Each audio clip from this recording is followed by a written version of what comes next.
Joel, Luke, Ryan, and Silas sat in the cold metal chairs outside the school counselor's office, exchanging uneasy glances. The fluorescent lights above flickered with a faint buzz, amplifying the tension between them. They had been sent here after causing trouble. Something about an argument in gym class that escalated into a scuffle. But their concern wasn't about punishment. It was Joel, sitting unnervingly still, that had them on edge. "Joel, man, why do you seem excited?" Ryan whispered. Joel's lips curled into a tight smile. "Sensei will understand me. He always does." Luke shifted uncomfortably. "You've been weird about this guy since day one. What's your deal with him?"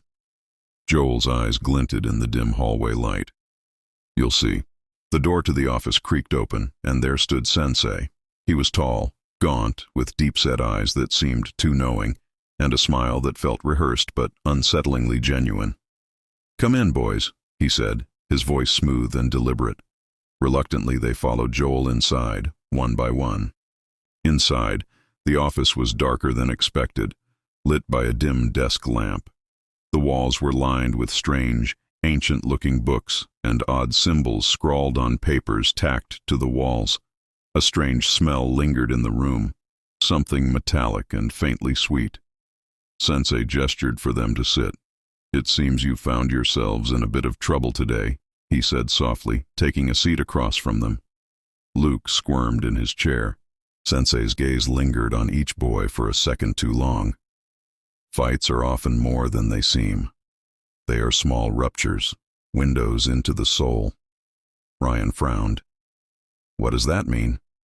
Joel chuckled, a low, unsettling sound. "It means he sees us for what we really are." His eyes were locked on Sensei, as if the man were some kind of god. Sensei didn't acknowledge Joel's comment. Instead, he leaned back in his chair, studying them as if weighing their worth. "Tell me, boys, have you ever wondered what lies beneath the surface of this world? What you're truly capable of if your restraints were removed?" Silas shifted uncomfortably. "This is a weird way to handle a detention, dude." "Detention?" Sensei repeated with a soft smile. "No, this isn't detention. This is a lesson." The room grew colder, the air thick and oppressive. The boys exchanged nervous glances. Only Joel sat calmly, hands folded, as if he had been waiting for this moment all along. "Joel," Sensei said, his voice dropping to a near whisper, "would you like to show your friends what freedom looks like?" Joel's grin widened as he stood from his chair. His movements were unnaturally fluid, as if every step was part of a carefully rehearsed dance. He walked to Sensei's desk, and the counselor opened a drawer, pulling out something small and sharp, a scalpel. The boys froze, disbelief and fear flooding their senses. "What the hell?" Ryan stammered, backing away. Joel turned toward his friends, the scalpel gleaming in the dim light. "He's going to help us, all of us. We just need to shed the lies we wear, like skin." Luke bolted for the door, but it didn't budge. The lock clicked with an unnatural sound, as if the door had sealed itself shut from the inside. Silas pounded on it, screaming for help, but the walls seemed to absorb the noise, muting every sound. Sensei stood slowly, towering over the boys. "There is no going back. You came here because you were broken. I'm here to make you whole." Joel advanced, scalpel in hand, his face alight with manic joy. "You'll understand soon.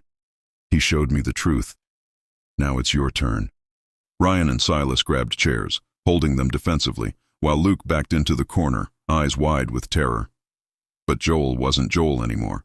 His movements were too precise, too deliberate, as if something far older and darker had taken control. And Sensei just watched, his smile never faltering. The air inside the room grew suffocating, heavy with the scent of metal and something rotten, like spoiled fruit hidden beneath the floorboards. Ryan's grip tightened on the chair in his hands as Joel advanced, his grin a grotesque parody of joy, scalpel glinting in the dim light. "There's nothing to be afraid of," Joel murmured. "It only hurts for a little while." Silas pressed himself against the door, slamming his fists against it until his knuckles turned red, but the wood absorbed his desperation like a sponge. "This isn't happening," he whispered to himself, voice cracking with panic. Luke crouched in the corner, trying to make himself small, his breath shallow and erratic. He couldn't make sense of what was happening. This was supposed to be a stupid detention, a lecture, not this. He glanced at Sensei, hoping for some sign that the counselor would step in, that this was all some elaborate scare tactic. But Sensei's smile only grew wider, his dark eyes glimmering with quiet satisfaction. "Why?" Ryan shouted, swinging the chair between himself and Joel. "Why are you doing this, Joel? What the hell did he do to you?"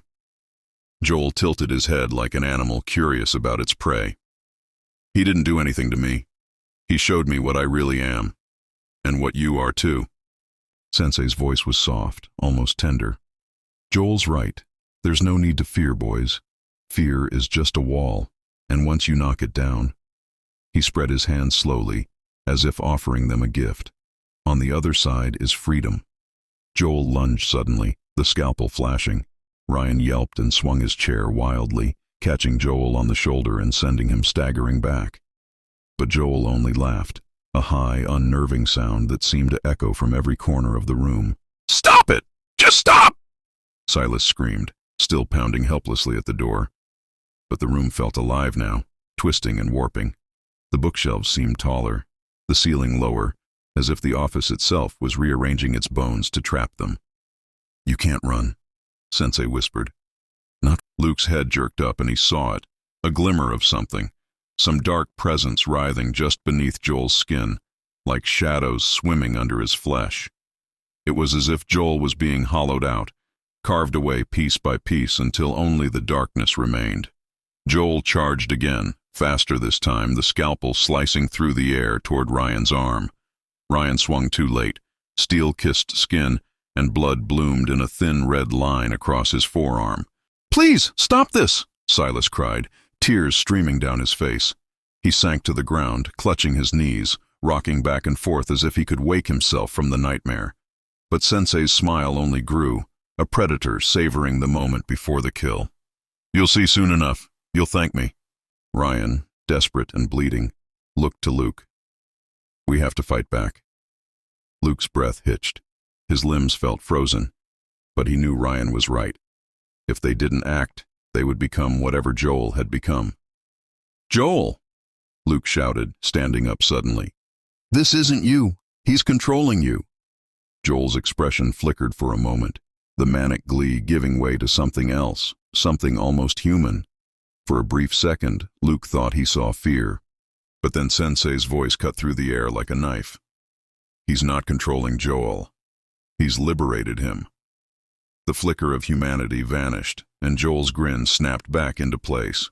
He lunged toward Ryan again, but this time Luke was ready. He grabbed the lamp from Sensei's desk and swung it with all his strength.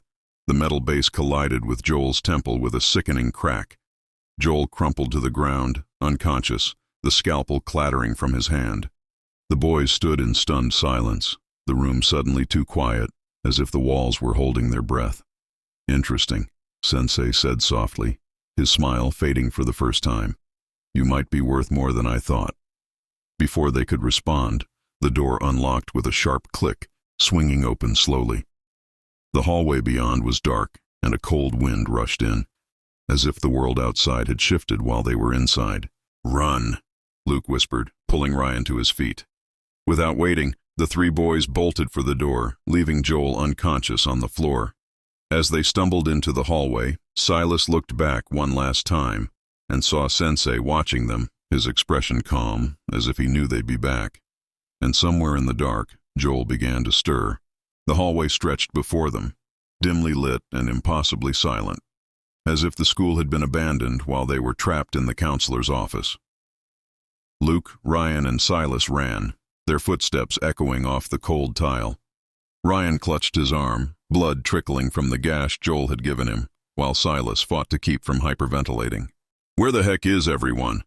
Ryan hissed through gritted teeth, glancing over his shoulder, half expecting Joel, or worse, Sensei, to appear out of the shadows. Luke shook his head, trying to focus. "We just need to make it to Mr. Dunton's class. He'll know what to do." Mr. Dunton, the boys' history teacher, had always been their one constant, stern but fair, someone they could trust. If they could just reach him, everything. They skidded to a stop at the door to Dunton's classroom. The wood felt strangely cold under Luke's palm as he pushed it open.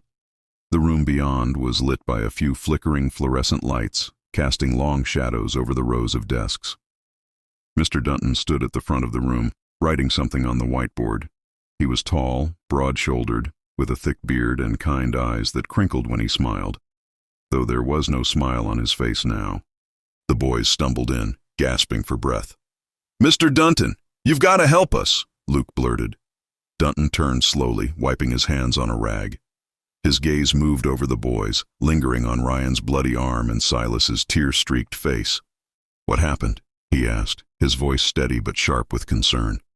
Ryan stepped forward, still clutching his wound. "It's Sensei. Something's wrong with him. And with Joel. They're not normal." Dunton's expression darkened. "Sensei," he muttered, as if the name itself carried weight. He set the rag on his desk and crossed his arms. "You boys aren't the first to come to me about him." Silas blinked, confused. "What do you mean?" Dunton sighed, glancing toward the door. "Sensei's been problematic, let's say, for a while. There are rumors. Some of the older teachers talk about how he shouldn't even be working here anymore." Luke's skin crawled. "What rumors?" Dunton lowered his voice. "They say he has a way of getting into kids' heads, twisting them, making them different." His eyes flickered toward the door, and he grabbed a set of keys from his desk. "If he's marked Joel, you need to stay far away from both of them." "We tried," Ryan said, voice cracking. "But the door, it wouldn't let us leave. It was like the room didn't want us to leave." Dunton's jaw tightened. He reached into his desk drawer and pulled out something small and metallic, a switchblade. "Stay close to me," he ordered, his tone leaving no room for argument. The boys huddled together as Dunton headed toward the door, blade in hand. Just as he turned the handle, the classroom lights flickered, and the door slammed shut on its own. Luke's heart stopped. "No." Dunton twisted the handle furiously, but it wouldn't budge. His face remained calm, though his eyes darted toward the windows. "Stay behind me." The boys exchanged panicked looks as the shadows in the room shifted unnaturally, creeping up the walls like ink spreading through water. A low, familiar chuckle echoed through the room. Joel's laugh. "He's here," Silas whispered, his voice trembling. The shadows converged at the front of the classroom, swirling together until they formed a familiar shape. Joel, his grin wide and unnatural, his eyes glimmering with something ancient and malevolent. He stood there silently, scalpel still in hand, the tip dragging lazily along the edge of a desk. "Hello, Mr. Dunton," Joel whispered. His voice was sing-song, but his grin was predatory. "Sensei says hello, too." Dunton didn't flinch. He stepped in front of the boys, holding the switchblade low. "Joel, whatever he's done to you, we can fix it. You're not gone. Not yet." Joel's grin faltered for the briefest moment, and Luke thought he saw a flicker of the old Joel in those hollow eyes. But the moment passed, and Joel's smile returned, wider than ever. "There's nothing to fix," Joel hissed. "I'm free now, and soon you will be too." The classroom door rattled violently, as if something was trying to force its way in from the other side. The boys backed away, their fear building like a storm in their chests. Dunton stepped forward, blade gleaming in the dim light. "Over my dead body." Joel's grin widened. "That can be arranged." And then the lights went out.